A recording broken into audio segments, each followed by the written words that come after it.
Hi folks, Rick Berube here, VP of Sales for Berkshire Hathaway Home Services of Arizona, California, and Nevada, and I'm here with #1 agent in Nevada last year, 2019, Avi Dan Goor. Thanks for having me, Rick. Thanks for being here, I really appreciate it. So as you can see, we're doing our social distancing thing, that's why we're staggered like Mark and I do. All right, so I know what people want to hear, so I know by working with you that you do a lot of your business from repeat and referral business. Right. So I think what they would like to hear today is, how do you do that? What do you do with your clients? You know, what I find is that it changes every year. It's never the same method. You know, there's obviously some sort of a rotation of keeping in touch with people, but it has to be authentic. I don't just, it's systematic yet organic, if it makes sense. Right. So I change my method all the time. And I think in this time in particular, it's really important to keep in touch with people. And I think the key is right now, for me at least, is to not make it about real estate. It's to reach out to see if they need anything, how they're doing. You know, people know that I'm in real estate. I don't need to remind them that I'm here to help if they need to buy or sell. So it's just kind of shifting and navigating through that and finding the right ways. And again, it's not it's not a science. It's every year it's a different way of reaching out to people and keeping in touch. But whether it's text or call or drop by hellos or dropping something by the door, it's just, or starting events. Before, this whole thing started, I started community events, which were really, really great. So we did a bark and brew for dogs in the park, and it was amazing. I saw your posts on that too. That was great. Tell us a little about that. Like, where did you have it, and how many people? I mean, I saw that, but maybe some of them didn't. So I started doing an event for clients. Basically, I love dogs. I think most people know that I have a dog now, soon to have another one. Golden Retrievers. Rescuing one from Kuwait. Wow. Yeah, I'm really excited. He was supposed to come here last month, but that got delayed, and so yeah, he's a golden that's being rescued from there. But anyway, I'm passionate about animals, and I figured, I'm a social person. A lot of my clients love dogs and love animals in general, so I figured, why not do something together? The other thing I'm really passionate about that sounds silly is coffee. Right. And I know you know that. Yes. And so Good coffee. Good coffee. Decided to do a bark and brew. So it's basically, I provide coffee at the park with treats and cakes, and then we have everybody come out with their dogs and have a good time. We had over 50 people last time, so that was really, really fun. That's amazing. That's amazing. Any other event? Go ahead. I'm sorry. Well, it's also a way to meet new people. So as people walk around with their dogs at the park, they kind of gather around and what's going on, and then we invite them in, treat them to coffee or whatever, a smoothie. Everything is on me, and they love it. So it's just it's an organic way to meet more people, and then have my clients come and say hi and not make it at all about real estate. Right. Right, and you got a truck out there and everything too. Yeah, it's a coffee truck. Yeah, it's a coffee truck, and then we have cakes and dog treats and doggy bags, literally, with stuff for the dogs. All right, cool. Anything else you'd like to mention about events or way you deal with your clients? Let's keep this about, and then we'll get into this year. But let's keep it on 2019. Anything else you can think of that they would good for them to hear? Again, I think the key for me, it's not always making it about real estate. It has to be organic. It has to be authentic. It has to come from you.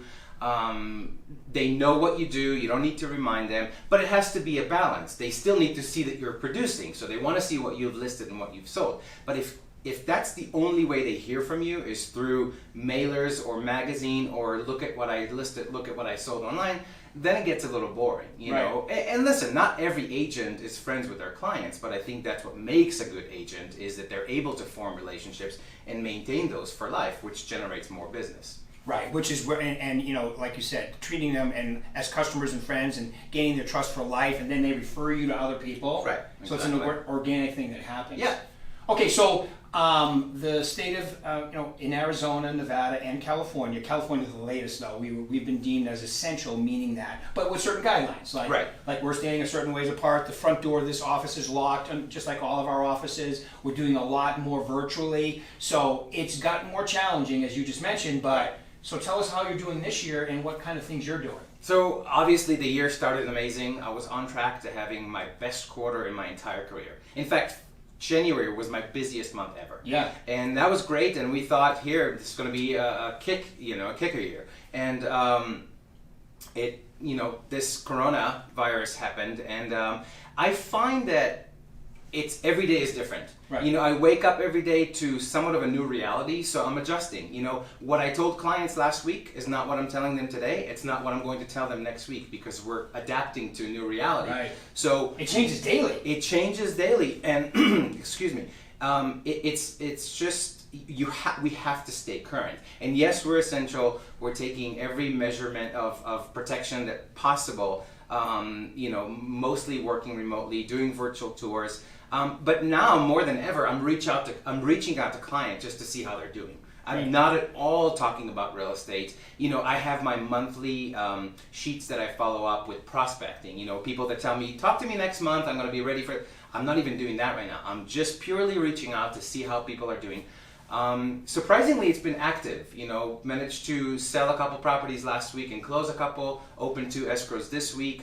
So, doing what we have to do. There's still people that have to move because their leases are over. I have a couple relocations of medical professionals from Chicago this month. And so we have to, it's not just about sales. It's about truly, as cheesy as it may sound, it's helping people. Yeah, and it's their lives. It is their lives. I was talking to one agent last week. They had a seller that basically called them and said, I closed on my new home. I still have to sell my old home. You're still working for me, right? Yep. Then that's why I think it's essential, because people, like you just said, it's part of their lives. It's a financial burden. It can destroy a lot of people if they can't finish their real estate transactions. And people are in the middle of it. And it is a time, I don't want to use the term to get a deal, but people are motivated. I find that the listings that are existing on the market right now tend to be a little bit more receptive to lower offers. Right. So if somebody is serious and they're not putting anybody else in jeopardy by looking, again, no contact with clients, they drive a separate car, I open the door, it's all everything is separate. But if somebody is doing that right now because they want to or need to, then there are some great properties out there. Right, and you have less competition if you're a buyer. Yeah. Oh right? yeah. So if you're serious and you have to do something, it's a great time. Okay, what about virtual showings, virtual open houses? Are you doing any of that? Yeah, so I haven't personally done virtual open houses yet, but I've done virtual showings. I've done virtual listings. So it doesn't matter what price point the listing is. We're adding a video tour, a very detailed video tour of the property that's done by a professional videographer, just to give people more access to it. But I think any good agent or an experienced agent has sold properties sight unseen. So this is not a new concept for us to sell a property based on. I've sold properties to people from all over the world using video before. Obviously, it's contingent upon essentially viewing it at some point. But this is not an extreme situation when it comes to a video thing. But yeah, I've done that. Like I said, I've opened. In fact, one of the openings this week was a lady in California. She has not seen it, but her agent did a video tour for her in one of my listings and opened escrow. Nice. Was it subject to viewing or not even? It is. Yeah. But that's okay though. Yeah. Nowadays, you can see so much. I mean, Right. When you're walking with an agent live through the property, they can show you everything. Right. I mean, there's really nothing left to see later. Video today, even through these iPhones, is so accurate. Yeah, and all the tools that we have right now, from aerial maps and aerial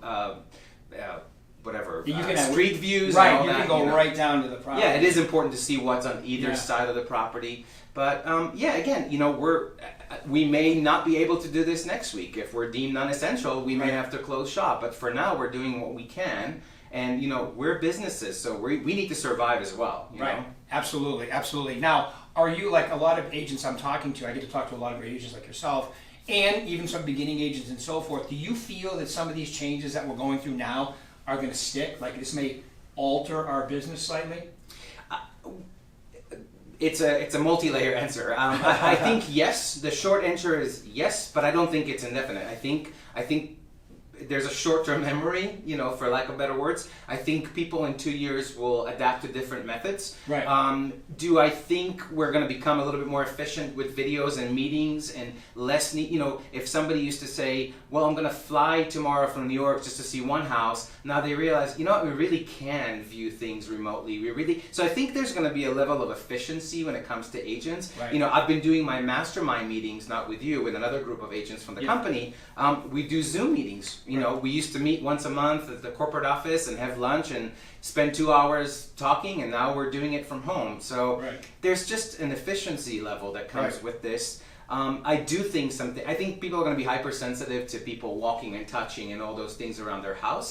I don't think that's going to change our business. Yeah, it's a personal touch business. Yeah, if anything, I think it's going to strengthen the position of agents, seasoned realtors that are not iBuyers, that are not big companies that are doing things online, because we have that touch. We can make sure that things are taken care of. And, you know, I don't know if we need to talk about that, but all the cancellations that the iBuyers are now doing, we can talk about that, sure. I mean, you don't have somebody representing you. You don't have somebody looking out for your interests. So having an agent, a seasoned agent that contractually works for you and goes over the terms for you and protects you, I mean, I think that's going to make us look better, and you know, And that's why they buy them and then they put them into MLS. When they resell them, then they do the realtor thing. Before that, because that would be not good for that status, your fiduciary responsibility is what I'm talking about. Okay, so last question. You're a positive guy, but I know this concerns you a little bit too, and you just mentioned that everything you're doing is changing day to day, as it is with me. I mean, what we're talking about from numbers and stats. So what do you do when a situation like this that has never happened, okay, what do you do to keep yourself positive and so forth with your clients and with yourself, and so you can be productive and continue to rock and roll? For me, the most important thing right now is to keep a positive outlook. It's a really, really sad situation. There's a lot of people out there dying. So, you know, we're not taking any of this lightly. Right. For me, it's important to stay grounded. I actually started painting, you know, so I'm really enjoying that. For me, it grounds me, it gives me a break. But when it comes to my business, keeping some sort of routine is really helpful for me. So, you know, adjusting my routine, but keeping structure, and whether it's prospecting or touching base with people, and, you know, it's very easy to let things slide. And so I work very closely with everybody daily and remotely, and that helps me. But again, you know, every day brings something new.